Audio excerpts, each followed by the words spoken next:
এতদিন মাঠের খেলায় বল পাস দেয় নাই, আর আজ ট্রফি জেতার পর সেটা ধরতে দেয় নাই। এই হলো আমাদের দেশের লোকাল ফুটবলারদের অবস্থা। এতটা নিচু মানসিকতার ফুটবলার সম্ভবত পৃথিবীর আর কোথাও কোনো দলে নেই। বাংলাদেশ অনূর্ধ্ব 20 দলের লোকালরা রোনান এবং ডেকলান সুলিভানের সাথে যা করলো তা এক কথায় স্বার্থপরতার সবচেয়ে বড় উদাহরণ। এক দলে এক জার্সিতে এক দেশের জন্য খেলেও বাংলাদেশি লোকালরা প্রমাণ করেছে তারা চায় নাই রোনান ডেকলানরা শাইন করুক। আর শিরোপা জয়ের পর অধিনায়ক মিঠু চৌধুরী সেটা রেনানের দিকে না নেয়ার ঘটনায় তাদের হিংসাত্মক মনোভাবের চিত্রটা আরো বেশি ফুটে উঠছে।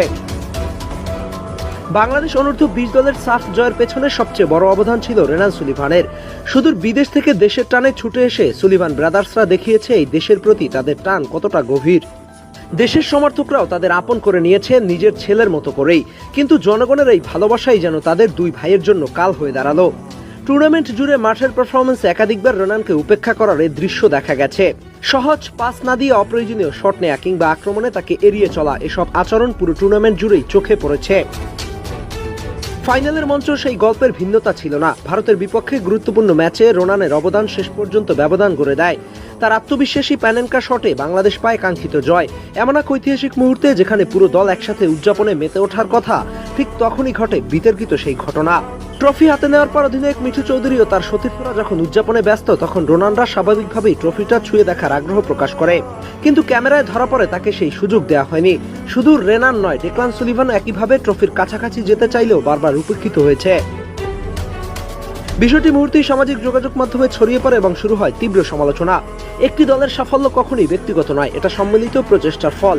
সেখানে একজন বা কয়েকজন খেলোয়াড় যদি নিজেদের আলাদা করে তুলে ধরতে গিয়ে অন্যদের অবমূল্যায়ন করে, তাহলে সেটি শুধু দলের পরিবেশকেই নষ্ট করে না, বরং দেশের ফুটবল সংস্কৃতিকেও প্রশ্নবিদ্ধ করে।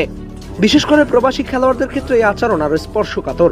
তারা ভিন্ন দেশ, ভিন্ন পরিবেশ ছেড়ে আসে শুধুমাত্র দেশের হয়ে খেলার টানে। সেই জায়গায় সম্মান না পাওয়া তাদের জন্য যেমন হতাশার, তেমনি ভবিষ্যতের জন্য একটি নেতিবাচক বার্তা। বাংলাদেশ ফুটবলের ভবিষ্যৎ অনেকটাই নির্ভর করছে এই তরুণ প্রজন্মের উপর।